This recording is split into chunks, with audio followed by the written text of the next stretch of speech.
বন্ধুরা আশা করি সবাই ভালো আছেন। টাইফুন ফাং-ওং সেটি কিন্তু আছড়ে পড়েছে ফিলিপিন্সে, এবং ফিলিপিন্সের এই যে ভূভাগ দেখতে পাচ্ছেন সেখান থেকে 10 লক্ষ মানুষকে নিরাপদ স্থানে সরিয়ে নিয়ে যাওয়া হয়েছে আগেই। তবুও দুজনের মৃত্যুর খবর পাওয়া গিয়েছে, একজন তার মধ্যে মহিলা।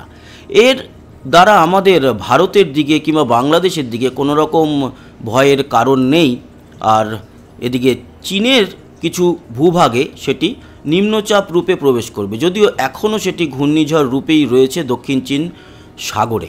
পরবর্তী সময় এর যা গতিপথ সেটা কিন্তু দেখা যাচ্ছে জাপানের দিকে, এবং আমাদের দিকে বা মায়ানমার হয়ে আমাদের ভূভাগে আসার কোনো সম্ভাবনা নেই এই টাইফুনটি অলরেডি ফিলিপিন্সের এই ভূভাগে আছড়ে পড়েছে। গতকাল যখন আছড়ে পড়েছে তখন কিন্তু এর গতিবেগ ছিল ঘন্টায় 190 কিলোমিটার থেকে 230 কিলোমিটার পর্যন্ত। তাই একে নাম দেওয়া হয়েছে সুপার সাইক্লোন, বা মাফ করবেন সুপার টাইফুন ফাং-ওং।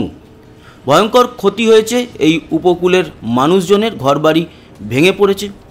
এবার চলে আসি আমরা আমাদের যে ভারত বাংলাদেশের, বিশেষ করে আমাদের পশ্চিমবঙ্গ, বাংলাদেশ, ত্রিপুরা, আসাম সেখানকার আবহাওয়ার আপডেটে। শুরুতেই বলি আরও একটি ঘূর্ণিঝড়ের কিন্তু আশঙ্কা তৈরি হয়েছে। ঘূর্ণিঝড়টি তৈরি হলে নাম হবে সেনিয়র। যদিও আজ হচ্ছে 10ই নভেম্বর 2025, আজ সোমবার। এই ঘূর্ণিঝড়টি তৈরি হলে সেটি কিন্তু হবে 21-22 তারিখের পর। 21 তারিখ থেকে একটি ঘূর্ণাবর্ত বঙ্গোপসাগরে তৈরি হতে পারে।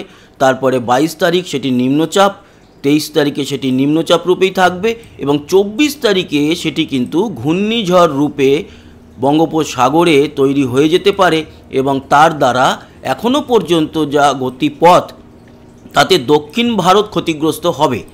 তবুও বঙ্গোপসাগরে কোনো ঘূর্ণিঝড় তৈরি হলে যতক্ষণ না ঘূর্ণাবর্ত তৈরি হচ্ছে তার গতি প্রকৃতি এবং গতিপথ সম্পর্কে সম্পূর্ণ ধারণা পাওয়া যায় না। তাই আজ 10 তারিখ, আমরা কিন্তু 18-19 তারিখে বুঝতে পারবো এই ঘূর্ণাবর্তটি তৈরি হচ্ছে কিনা, ঘূর্ণিঝড় তৈরি হচ্ছে কিনা, এবং তখন বুঝতে পারবো তার গতিবেগ এবং গতিপথ কি হতে পারে। তাই আমরা রেগুলার আপডেটের মধ্যে থাকবো, আপনারাও নিশ্চয়ই আমাদের সঙ্গে জুড়ে থাকবেন। এবার চলে আসি আজকের আমাদের আবহাওয়ার আপডেটে।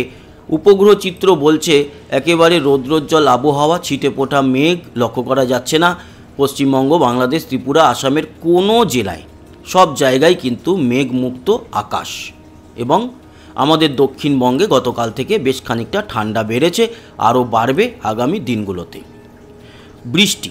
বৃষ্টি ও বজ্রমুড়ে গিয়ে আপনাদের দেখাই আজ শুধু নয়, আগামী বেশ কয়েকদিন, প্রায় 15, 16, 17 বা আগামী দিনগুলোতে কোনো রকম কোনো বৃষ্টির সম্ভাবনা এখনও পর্যন্ত দেখা যাচ্ছে না, অন্তত 24 তারিখ অবধি। তবুও আবহাওয়ার ব্যাপার তো আপনারা ধরে চলুন আগামী এক সপ্তাহ, মানে এই সপ্তাহে কোনো বৃষ্টি নেই। তার মধ্যে যদি কোনো পরিবর্তন আসে এক সপ্তাহ বাদেই আসবে, এটা ধরে রাখতে পারেন। আপাতত যেরকম বৃষ্টি নেই দেখলাম, বৃষ্টির পরিমাণেও আপনাদের দেখাই বৃষ্টির সম্ভাবনা কোথাও আছে কি না। তো 10 থেকে 12 কোনো বৃষ্টি নেই, 14 পর্যন্ত কিছু নেই, 16 পর্যন্ত দেখা যাচ্ছে না কিছু, 18 থেকে 20, 22, 24 আমাদের বেঙ্গল জোনে কোনো রকম কোনো বৃষ্টি আপাতত নেই। তবে পরবর্তী সময় বঙ্গোপসাগর এবং দক্ষিণ ভারত, শ্রীলঙ্কা ও আন্দামানের পরিস্থিতির উপরে নজর থাকবে, কারণ সেখানে বড় একটা বদল আসতে চলেছে।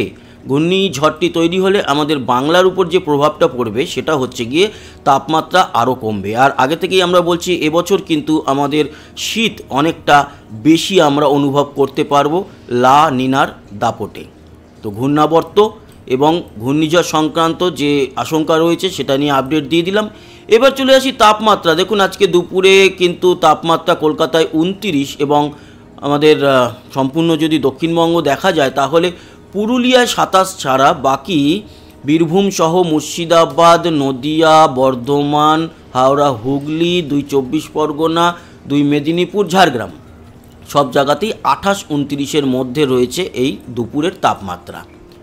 এছাড়া আমাদের উত্তরবঙ্গেও কিন্তু 28-29, মালদাতে 27, বাংলাদেশও 28 থেকে 30-এর মধ্যে, সেটা চট্টগ্রাম, মহেশখালী, কক্সবাজারের দিকেও তাই।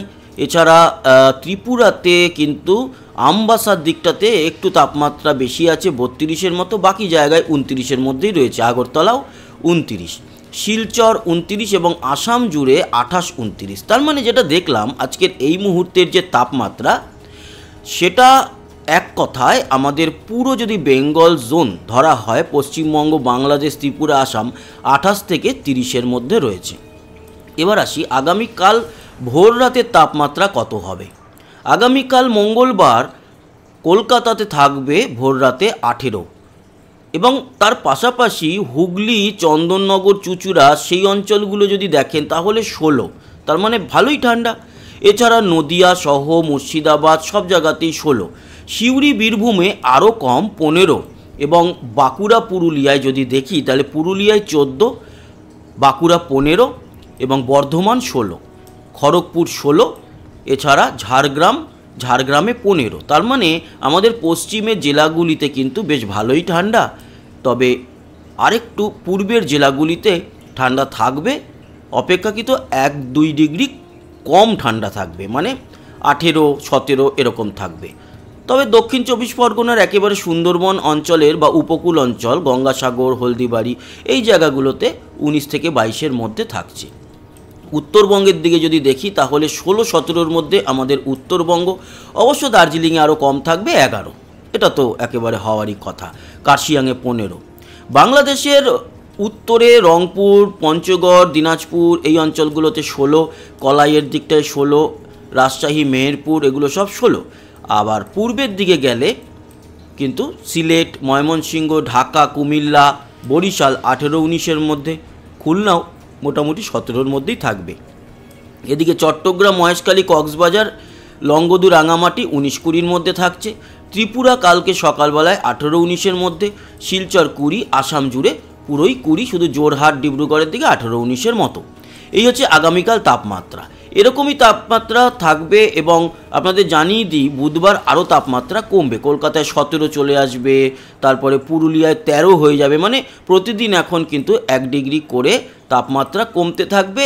আবার কিছু কিছু দিন স্টে থাকবে, যেমন বুধবার, বৃহস্পতিবার একই রকম থাকবে, 13, 14, কলকাতায় 17 এরকমই কিন্তু তাপমাত্রা কয়েকটা দিন এখন চলবে, তারপরে গিয়ে তাপমাত্রা আরও কমবে। আমরা যদি একেবারে চলে যাই 23 তারিখের দিকে, সেই সময় একটা তাপমাত্রার পরিবর্তন আসবে, একটু ঊর্ধ্বগামী হবে তাপমাত্রা, কারণ বঙ্গোপসাগরে সেই সময় একটা ঘূর্ণাবর্ত হবে, তার জেরে একটু ঊর্ধ্বগামী হবে, তারপরে গিয়ে আবারও নেমে আসবে তাপমাত্রা, এবং ঠান্ডা নভেম্বরের শেষে জাঁকিয়ে পড়বে।